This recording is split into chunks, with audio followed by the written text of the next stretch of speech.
You're tearing me apart, Lisa!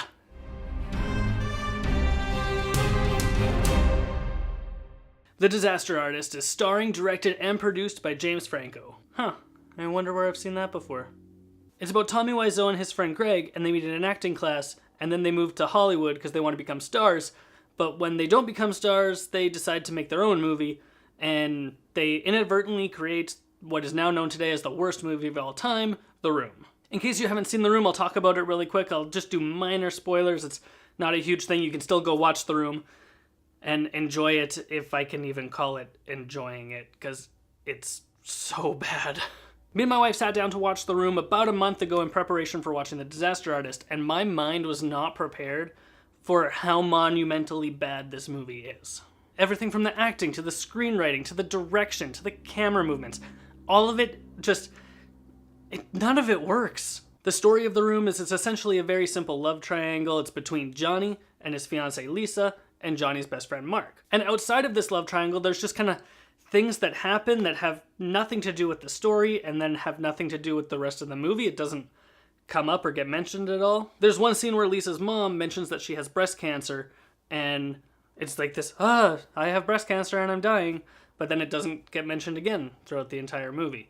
And then there's a scene where a younger character named Denny gets caught up in drugs, and he owes this drug dealer money, and he's going to be killed, and then Johnny comes in and saves him, and then his drug problem and money problems are not mentioned again. The only question I was asking myself while watching The Room is, how did this happen?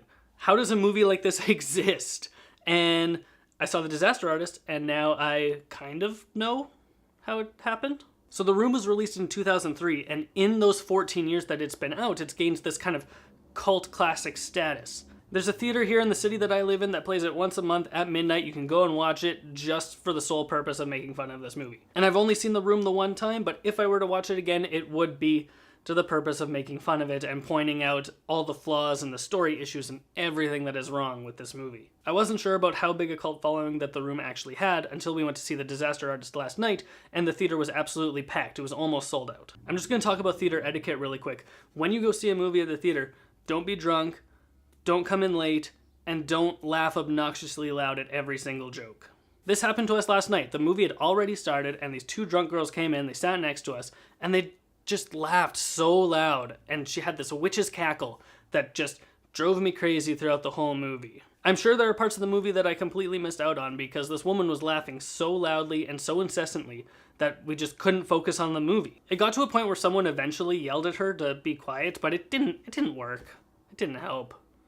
You can't tell drunk people what to do. You're allowed to go to the theater and enjoy your movie. I enjoyed the movie last night, but don't enjoy it at other people's expense. Anyway, back to The Disaster Artist. James Franco is pretty spectacular as Tommy Wiseau. Everything from his voice to the little lazy eye to the way that he walks, he just completely embodies this character. I find it very likely that James Franco is going to be nominated for an Oscar for his performance, but I don't think he's going to win because Daniel Day-Lewis has a movie coming out in 2 weeks. And not even just James Franco, everyone in the cast of this movie was really good. I think it helps a cast a lot when you're making a movie and you know exactly what it's supposed to be. Everyone involved in the making of The Disaster Artist knows what The Room is, knows what people think of The Room, and are making a movie to poke fun of it while educating us on the making of the movie at the same time. And when everyone on set knows what the story is and knows where the movie is going and knows what the movie is supposed to be, you're going to end up with a far better end product, unlike The Room. One of the things I really appreciate most about this movie is how they painstakingly recreated scenes from The Room, so even if you haven't seen it,